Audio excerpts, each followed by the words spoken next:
Hi, good to see you again. Here we are reading Prince Caspian in the book corner. And last time we found out that um, Prince Caspian uh, was still up on the top of the tower with Dr. Cornelius, and Dr. Cornelius told him some of the background about how the Telmarines had taken over the land of Narnia and how they had pretty much nearly decimated all the old Narnians.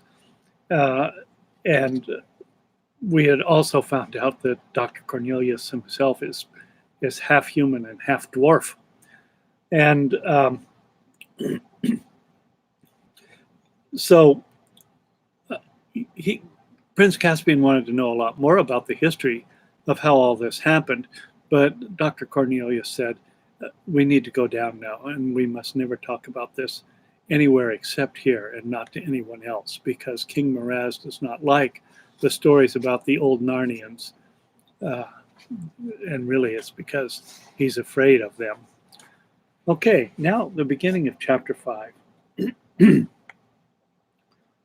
So they went down from the tower, and then after this, Caspian and his tutor had many more secret conversations on the top of the great tower, and at each conversation Caspian learned more about old Narnia, so that thinking and dreaming about the old days and longing that they might come back filled nearly all of his spare hours. But of course he had many hours to spare, for now his education was beginning in earnest. He learned sword fighting and riding, swimming and diving, how to shoot with the bow and play on the recorder and the theorbore bow. I don't know what that is, the theorbore bow. It must be some kind of a musical instrument, because that's what a recorder is. It's kind of a flute, and so he's talking about musical instruments there. He also learned how to hunt the stag and cut him up when he was dead, besides cosmography, rhetoric, heraldry, versification, and of course history, with a little law, physic, alchemy, and astronomy. Of magic he learned only the theory, for Dr. Cornelius said the practical part was not a proper study for princes. And I myself, he added, am only a very imperfect magician, and can do only the smallest experiments. Of navigation, which is a noble and heroical art, said the doctor, he was taught nothing, because King Miraz disapproved of ships in the sea. He also learned a great deal by using his own eyes and ears. As a little boy, he had often wondered why he disliked his aunt, Queen Prunaprismia, or Queen Prune. He now saw that it was because she disliked him. He also began to see that Narnia was an unhappy country. The taxes were high and the laws were stern, and Miraz was a cruel man. After some years, there came a time when the queen seemed to be ill, and there was a great deal of bustle and pother about her in the castle, and doctors came and the courtiers whispered. This was in early summertime, and one night, while all this fuss was going on, Caspian was unexpectedly awakened by Dr. Cornelius after he had been only a few hours in bed. Are we going to do a little astronomy, doctor? Said Caspian. Hush, said the doctor. We trust me and do exactly as I tell you. Put on all your clothes. You have a long journey before you. Caspian was very surprised, but he had learned to have confidence in his tutor, and he began doing what he was told at once. When he was dressed, the doctor said, I have a wallet for you. We must go into the next room and fill it with victuals from your highness's supper table. Well, normally when we think of a wallet, we think of a little leather something that you can put in your purse if you're a woman, or in your back pocket if you're a man. This is a bigger thing. It's a leather bag of some sort, almost more like a backpack, but probably just something that you can carry. Okay, and we need to fill it with victuals, that is, with food.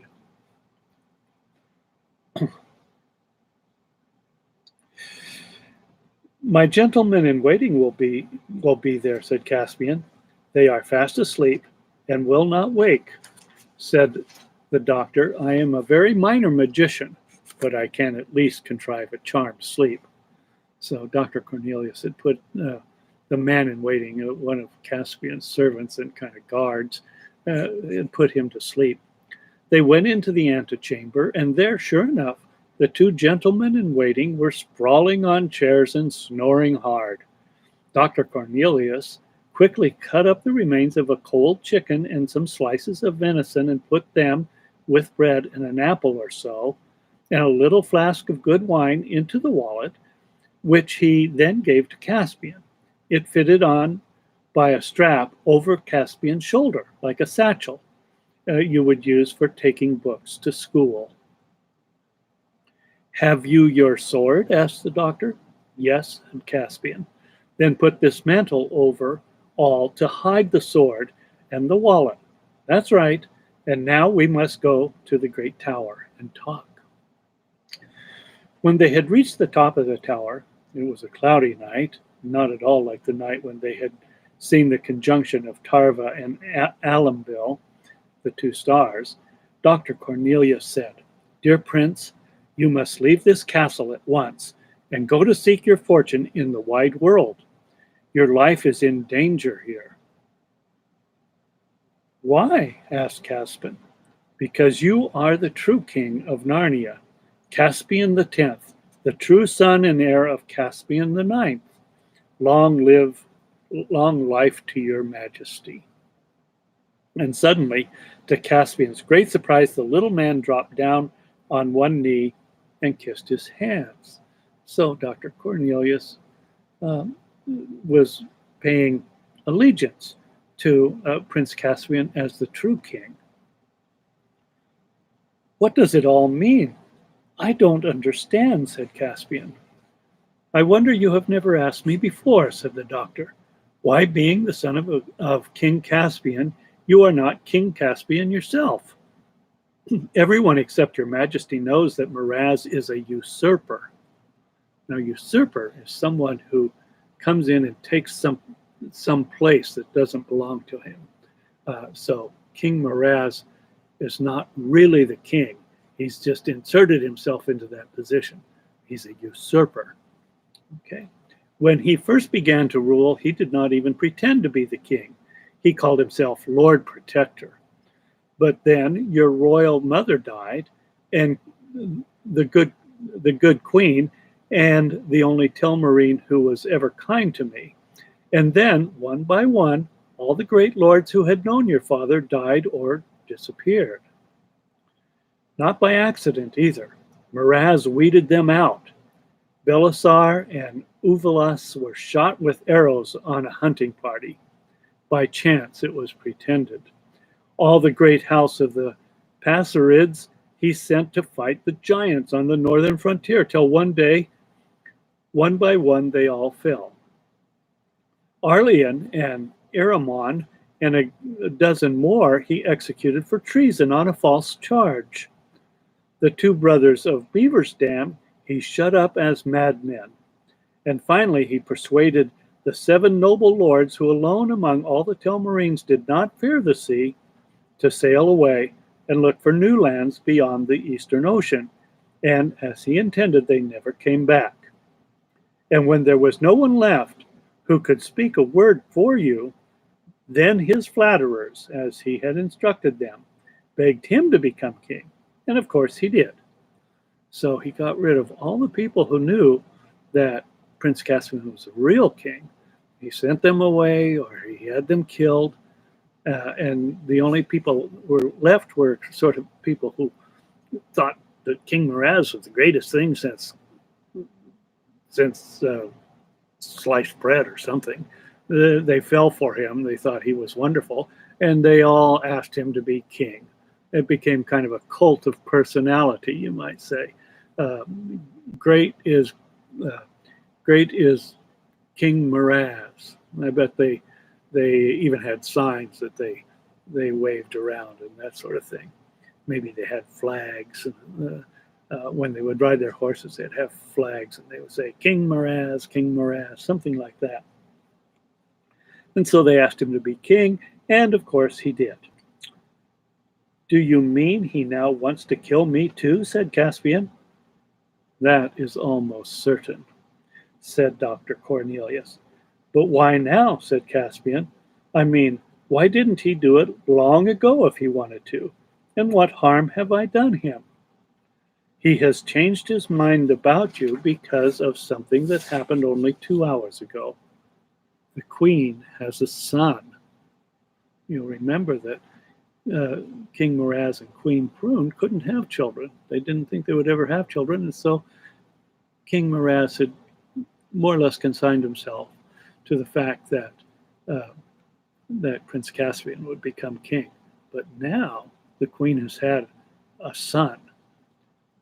I don't see what that has got to do with it, said Caspian. Don't see, exclaimed the doctor. Have all my lessons in history and politics taught you no more than that? Listen, as long as he had no children of his own, he was willing enough that you should be king after he died. He may not have cared much about you, but he would rather you should have the throne than a stranger. Now that he has a son of his own, he will want his son to be the next king. You are in the way. He'll clear you out of the way. Is he really as bad as that? Said Caspian. Did he really murder me?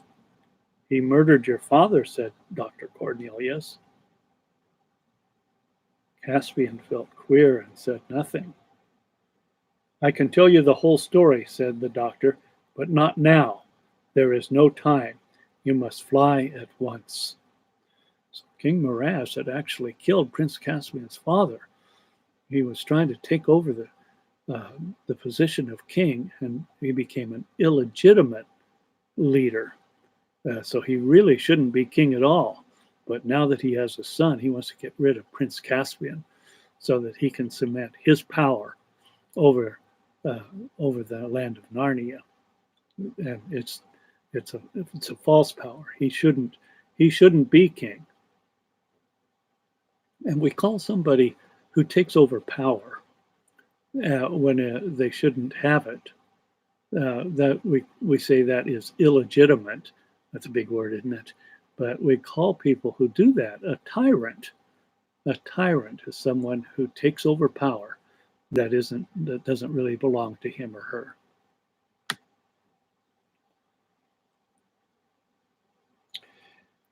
You'll come with me, said Caspian. Dr. Cornelius said, you must fly at once. And says, you'll come with me, said Caspian.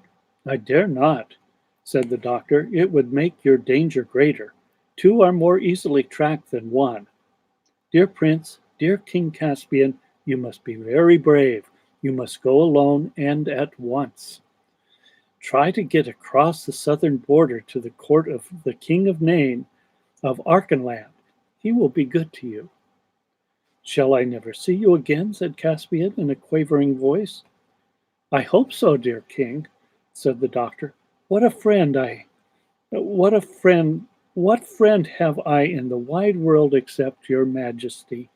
And I have a little magic, but in the meantime, speed is everything. Here are 2 gifts before you. This is a little purse of gold. Alas, all the treasure in this castle should be your own by rights. And here is something far better. He put in Caspian's hand something which he could hardly see, but which he knew by the feel to be a horn. That, said Dr. Cornelius, is the greatest and most sacred treasure in Narnia. Many terrors I endured, many spells did I utter to find it. When I was still young, it is the magic horn of Queen Susan herself, which she left behind her when she vanished from Narnia at the end of the Golden Age. It is said that whoever blows it shall have strange help. No one can say how strange. It may have power to call Queen Lucy and King Edmund and Queen Susan and the High King Peter back from the past, and they will set all to rights. It may be that it will call up Aslan himself. Take it, King Caspian, but do not use it except at your greatest need. And now, haste, haste, haste. The little door at the very bottom of the tower is the door into the garden, and it is unlocked. There we must part. Can't I get my horse, Destrier? I guess that's the horse's name, Destrier, said Caspian. He is already saddled and waiting for you, just at the corner of the orchard. During the long climb down the winding staircase, Cornelius whispered many more words of direction and advice. Caspian's heart was sinking, but he tried to take it all in. Then came the fresh air in the garden, a fervent hand clasp with the doctor, a run across the lawn, a welcoming whinny from Destrier, and so King Caspian X left the castle of his fathers. Looking back, he saw fireworks going up to celebrate the birth of the new prince. All night, he rode southward, choosing byways and bridle paths and through the woods as long as he was in the country that he knew. But afterwards, he kept to the high road. Destrier was as excited as his master at this unusual journey, and Caspian, though tears had come into his eyes at saying goodbye to Dr. Cornelius, felt brave and, in a way, happy to think that he was King Caspian, riding to seek adventures with his sword on his left hip and Queen Susan's magic horn on his right. But when day came, with a sprinkle of rain, and he looked about him and saw on every side unknown woods, wild heaths, and blue mountains, he thought how strange and large the world was, and he felt frightened and a little small. As soon as it was full daylight, he left the road and found an open grassy place amid the wood where he could rest. He took off Destrier's bridle and let him graze, ate some of the cold chicken and drank a little of the wine, and presently he fell asleep. It was late afternoon when he woke. He ate a morsel and continued his journey, still southward, by many unfrequented lanes. He was now in the land of hills, going up and down, but always more up than down. From every ridge he could see the mountains growing bigger and blacker ahead. As the evening closed in, he was riding their lower slopes. The wind rose. Soon rain fell in torrents. Destrier became uneasy. There was thunder in the air, and now they entered a dark and seemingly endless pine forest. And all the stories Caspian had ever heard of trees being unfriendly to man crowded into his mind. He remembered that he was, after all, a Telmarine, one of the race that cut down trees wherever they could and were at war with all wild things. And though he himself might be unlike other Telmarines, the trees could not be expected to know this. Nor did they. The wind became a tempest, and the woods roared and creaked all round him. There came a crash. A tree fell right across the road just behind him. Quiet, Destrier, quiet, said Caspian, patting his horse's neck. But he was trembling himself and knew that he had escaped death by an inch. Lightning flashed, and a great crack of thunder seemed to break the sky in two just overhead. Destrier bolted in good earnest. Caspian was a good rider, but he had not the strength to hold him back. He kept his seat, but he knew that his life hung by a thread during the wild career that followed. Tree after tree rose up before him in the dusk and was only just avoided. Then, almost too suddenly to hurt, and yet it did hurt him too, something struck Caspian on the forehead, and he knew no more. Oh dear. Well, Caspian is getting away from the castle in the danger of King Miraz, who wants to kill him. And he's off for adventures, but now he's getting into unknown parts, into woods that he's never been in. And there's a storm, and it seems like the trees are against him. And now he's been hit on the head with something, or maybe he hit a branch with his head. We don't know, but he's been knocked out. And we'll have to wait till next time to find out if he's going to be okay or not. Okay? Well, this is pretty exciting. I hope he's okay. Well, that's it for today. Bye now.